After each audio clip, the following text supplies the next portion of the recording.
45 drugs होगी थी हमारी। और अब है हमारी नेक्स्ट 46 नंबर, पंचकोलादी प्रलेप। पंचकोल ये कहाँ से क्वेश्चन आया लिया गया है? चरक में भी है। हम चरक चिकित्सा 30 चैप्टर में मिलेगा। गायनी से भी ये क्वेश्चन बन जाता है। ठीक है, तो पंचकोलादी प्रलेप जो है कहाँ पे यूज होता है? स्तन्य वैरस्य की चिकित्सा में। ओके। उसके बाद तक्रारिष्ट। तक्रारिष्ट जो है स्नेह अध्याय में भी मिलता है, हमें स्नेह व्यापद में देखने को मिलेंगे। अतिस्थौल्य में भी इसका यूज होता है। पिछिल स्तन्य में भी इसका यूज होता है। और क्या है? अब क्वेश्चन ये बनता है कि किस अर्श में किन दोषों पे जो है तक्रारिष्ट काम करता है। ठीक है, तो तक्रारिष्ट जो है वो वात कफ के जो दोष होते हैं उन पे जो है वो बेस्ट वर्क करता है। इसकी इसको जो है वात कफ दोषों की सबसे बेस्ट मेडिसिन कही गई है एक तरह से। ठीक है, तो अकेला अर्श नहीं याद रखना है, वात कफज अर्श में किसका उपयोग करते हैं हम? तक्रा अरिष्ट का। तो अब देखो पंचकोलादी प्रलेप जो है वो स्तन वैरस्य में आ गया।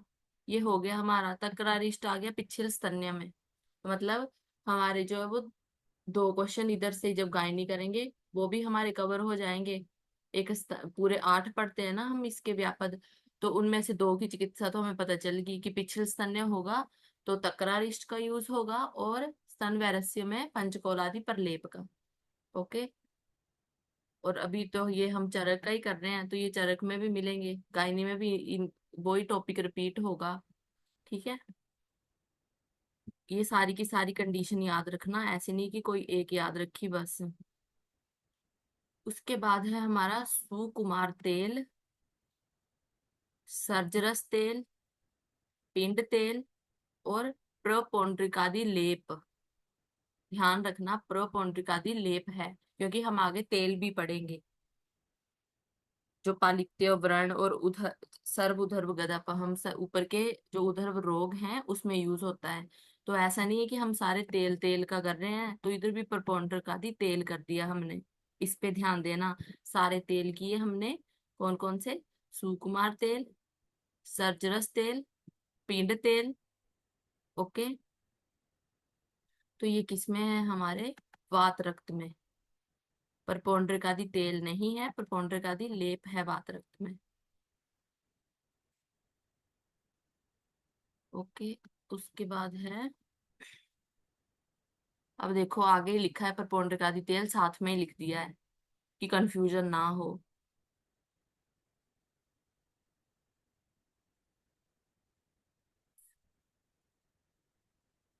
परपोंड्रिकादी तेल किसमें है? सर्व उधर्व गदापहम, मतलब कि उधर्व के जो विकार हैं।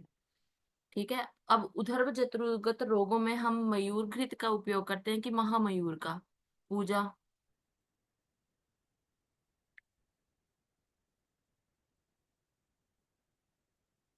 पूजा माइक ऑन करो अपना।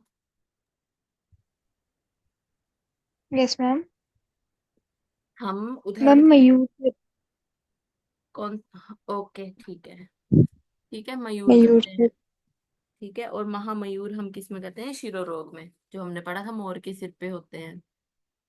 ठीक है, उसके बाद है हमारा प्रोपोंड्रिकादि क्वाथ। प्रोपोंड्रिकादि क्वाथ किस में है हमारा? विसर्प में। ठीक। उसके बाद है हमारा प्रोपोंड्रिकादि धूम। प्रोपोंड्रिकादि धूम किस में है? कास में। तो प्रोपोंड्रिकादि वाली कितनी चीजें आ गई? कंफ्यूजन कहाँ होगी कि हमने तेल तेल किस में पढ़ा? वात रक्त में। तो प्रोपोंड्रिकादि तेल भी वात रक्त में कर दो, ऐसा नहीं करना है, वहां पे तेल नहीं है, वहां पे लेप है। और प्रोपोंड्रिकादि क्वाथ किस में है? विसर्प में। और धूम किस में है? कास में। मनशिलादि धूम किस में है? वृति।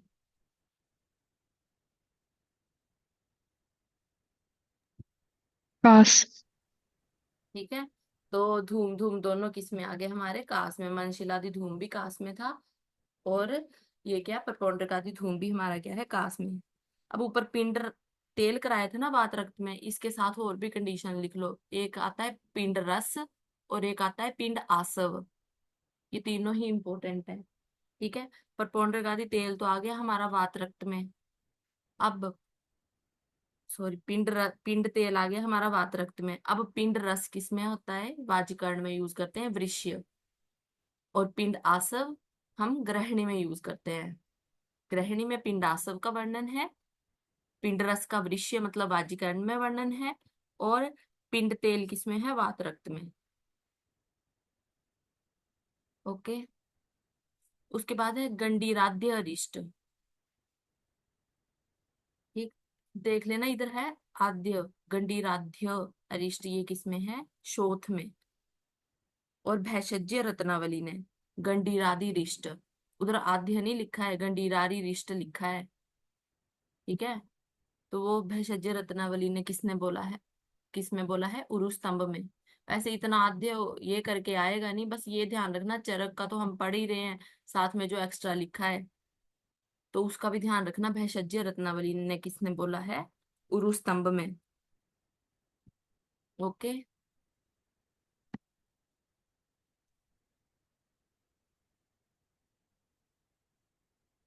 उसके बाद है हमारा चित्र का घृत। चित्र घृत अब किस किस में यूज होता है? तो ये क्वेश्चन इस पे भी बन चुका है।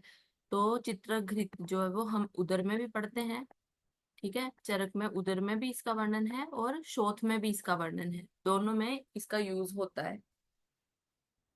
ओके। उसके बाद है हमारा चित्रकादि वटी। ये कहाँ पे है? ग्रहणी में। अब देखो, जब हम चिकित्सा स्नान करते हैं तो शोथ उदर रोग ग्रहणी जो है वो लाइन में ही आ जाते हैं चैप्टर्स। तो ध्यान रखना कि उदर और शोथ में घृत का उपयोग हुआ है, और वटी का कहाँ पे उपयोग हुआ है? ग्रहणी में। ओके। उसके बाद है एलादि गुटिका। किस में यूज करते हैं ये हम? क्षत क्षीण में। एलादि गुटिका क्षत क्षीण में सबसे इंपॉर्टेंट है। इसका हम ये भी पढ़ेंगे कि कितने माह से कब तक उपयोग करेंगे और कितनी डोज, कितने प्रमाण में इसका यूज करते हैं।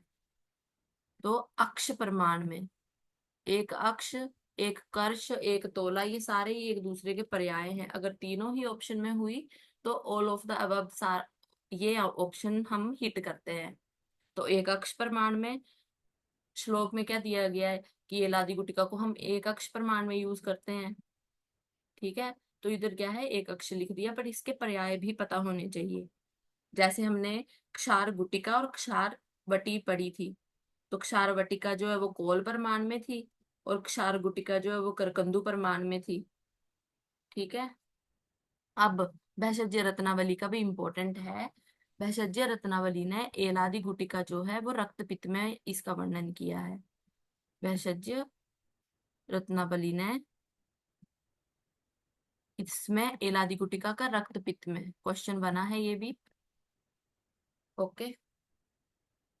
उसके बाद है हमारा अमृत पलाश घृत। अमृत प्राश घृत। देखो, कुछ योग ऐसे होते हैं जिनको पढ़ के लगता है कि ये इसमें हो नहीं सकते हैं। अब एला है, हम कास लगा देंगे इसका।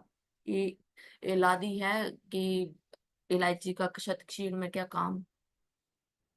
तो जो इधर लिखे हैं एज इट इज उनको बार बार रिपीट करके याद करते जाओ, इसके अलावा और किसी पे ध्यान नहीं देना है, क्वेश्चन यहीं से पूछे जाएंगे।